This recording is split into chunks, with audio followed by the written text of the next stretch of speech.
অদক্ষ শ্রমিক আমি কিভাবে তার কাছে পরিগণিত হইলাম।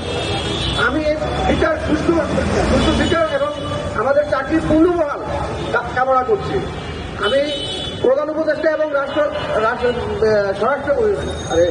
স্বাস্থ্য উপদেষ্টার কাছে আমি আকুল আবেদন জানাচ্ছি, আমাদের এই বিষয়গুলা, আমাদের শ্রমিক কর্মচারীর বিষয়গুলা, আমরা যারা খুবই কষ্টে আছি, আমাদের এই কষ্টে আসলে চাকরি হারানোর কত কষ্ট, আর ছেলে মেয়ে নিয়ে যে ঢাকা শহরে বসবাস বা গ্রাম অঞ্চলে বসবাস করা যে কত কষ্ট, সেটা যাদের চাকরি চলে গেছে ঠিক তারাই বুঝতেছি আমরা।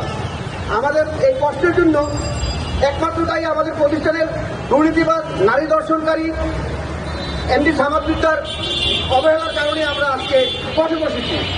আমরা দ্রুত কামনা করছি যে এসেন্সিয়াল ড্রাগসের বর্তমান যিনি এমডি আছেন ওনাকে অপসারণ করে, ওনাকে নারী মামলার যে দর্শন মামলার যে অভিযুক্ত ওনাকে গ্রেপ্তার করে, ওনাকে পদত্যাগ করে এক্ষুনি আগামী 48 ঘন্টার মধ্যে ওনার বিরুদ্ধে যদি কোনো ব্যবস্থা না গ্রহণ করা হয় তাহলে আমরা 48 ঘন্টা পরে আমরা যমুনা কর্মসূচি অবস্থান কর্মসূচি করতে বাধ্য হব।